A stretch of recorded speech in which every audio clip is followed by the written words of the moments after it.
Bonjour à tous. Aujourd'hui, nous allons parler du figuier commun. Le figuier est un arbre à la fois nourricier, sacré et médicinal. Dans la tradition méditerranéenne, le figuier est associé à la fertilité des terres et à la prospérité familiale. Il est planté dans les jardins pour apporter chance et abondance. Les figues sont d'ailleurs l'emblème du bassin méditerranéen. Les figues sont bien connues pour leur aspect charnu et leur goût sucré, mais le véritable trésor du figuier se trouve dans ses feuilles. Elles sont comestibles également, mais surtout, elles ont des propriétés médicinales intéressantes.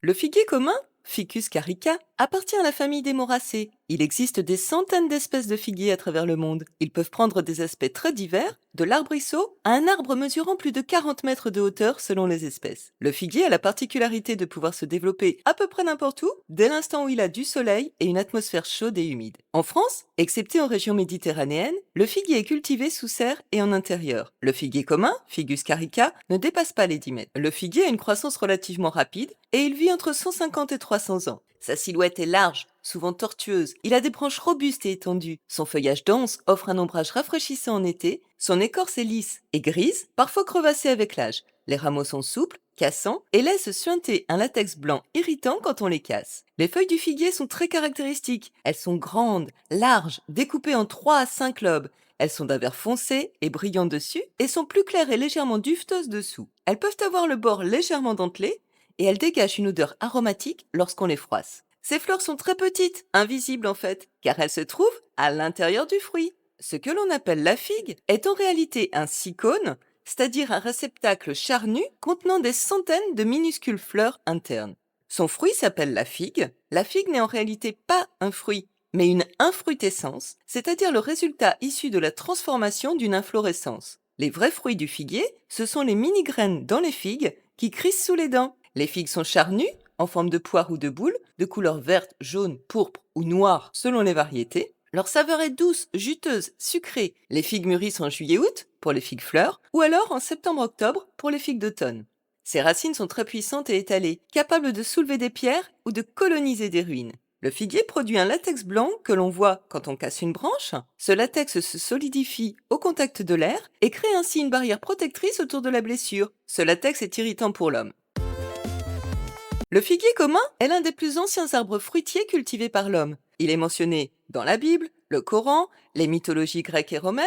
On a retrouvé des figues carbonisées sur des sites archéologiques datant de 11 400 ans. Dans la Grèce antique, le figuier était considéré comme l'un des 3 arbres sacrés avec le chêne et le laurier. Il symbolisait la sagesse et la prospérité. Au niveau médicinal, on l'utilisait dans le traitement des troubles intestinaux et des affections cutanées. Les Romains le voyaient comme un symbole de fertilité et de connaissance. Chez les Égyptiens, les figues étaient l'un des fruits du paradis et un fruit de base de l'alimentation.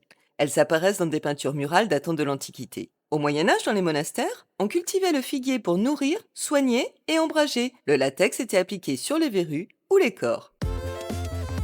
Le figuier commun a des propriétés digestives et laxatives douces. Les figues sont riches en fibres, ce qui les rend utiles pour améliorer la digestion, prévenir la constipation et maintenir un système digestif sain. Les figues séchées sont particulièrement efficaces pour stimuler la fonction intestinale. Elles sont énergétiques et utiles en cas d'anémie ou de fatigue, car elles sont reminéralisantes de par leur richesse en calcium et en potassium. Le figuier commun a des propriétés anti-inflammatoires, notamment dans le latex, qui peut traiter les infections cutanées telles que les verrues ou les cors. Les feuilles de figuier sont parfois utilisées dans des décoctions pour traiter des infections respiratoires ou pulmonaires. Le figuier commun a des propriétés antidiabétiques légères. Les infusions de feuilles de figuier peuvent réguler le taux de sucre sanguin dans les cas de diabète ou de troubles métaboliques. Le figuier commun a des propriétés antimicrobiennes et antibactériennes qui peuvent aider à combattre des infections mineures. Le latex du figuier est utilisé pour soigner les brûlures, les ulcères de la peau, les plaies et également pour exfolier la peau. Le figuier commun a des propriétés antioxydantes et cardioprotectrices. Du fait de leur richesse en antioxydants et en polyphénols, les figues sont bénéfiques pour la santé cardiovasculaire et la prévention du vieillissement cellulaire. Les feuilles du figuier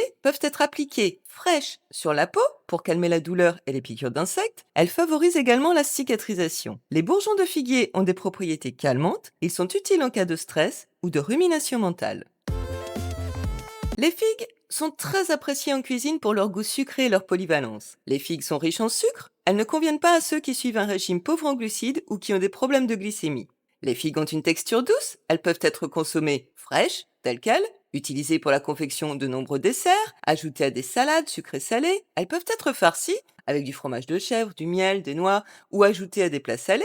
Les figues peuvent aussi être séchées comme un encas énergétique ou ajoutées dans des tagines, des pains, des mueslis, des biscuits. Les figues peuvent être confites, préparées en chutney, en gelée ou en accompagnement de fromage. Elles peuvent aussi être transformées en vinaigre de figue, en sirop ou en alcool artisanal. Les feuilles de figuier sont très aromatiques, voire exotiques. Leur saveur rappelle celle de la noix de coco ou du jasmin.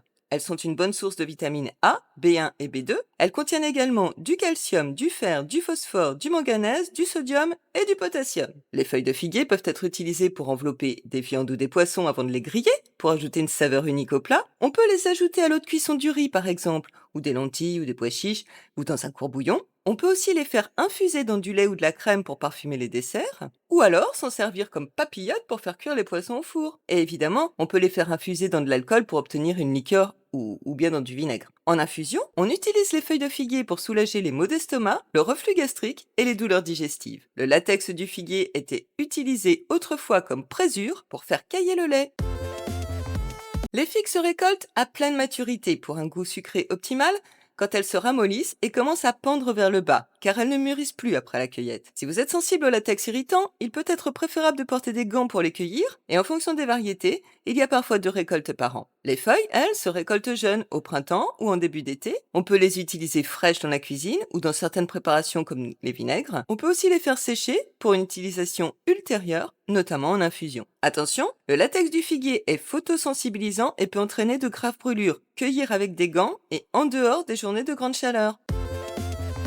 Au jardin, le figuier est le champion de la biodiversité. Il attire de nombreux pollinisateurs et de petits animaux en leur offrant à la fois ses larges feuilles comme abri et ses figues pour se régaler. Louis XIV était un grand amateur de figues. Jean-Baptiste de la Quintinie, son jardinier au potager du roi à Versailles, planta donc plus de 700 figuiers de diverses variétés et améliora grandement la technique de la culture en bac. Il parvint à produire rapidement de quoi fournir la table royale. Le figuier le plus connu est certainement celui de Roscoff. Planté vers 1600 dans le jardin du couvent des Capucins, il était d'une ampleur légendaire et couvrait une surface de 600 mètres carrés avec ses branches. Chaque année, on pouvait en récolter 500 kilos de fruits. Il a été abattu malheureusement en 1987.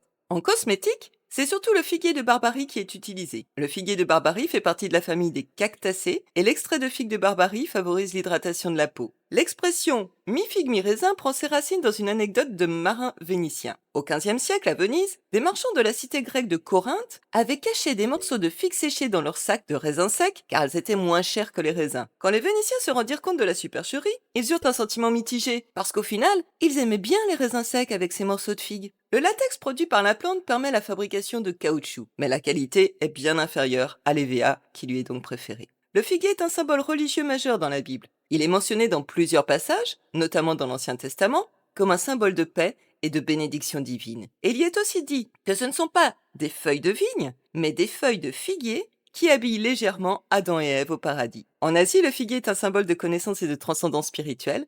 C'est en effet sous un figuier que Bouddha a atteint l'illumination. Bref, le figuier c'est tout un monde, tant par la variété des espèces que par les histoires et les légendes qu'il a laissées dans l'histoire. Le figuier est un arbre au port bien enraciné, robuste et rassurant. Ses feuilles et ses fruits s'associent à toutes les saveurs et trouvent des usages culinaires infinis. Et même son latex peut servir. Rien ne se perd dans le figuier. Le figuier est vraiment un arbre fascinant. Je vous laisse méditer dessus. Ou bien dessous, à vous de voir. À bientôt!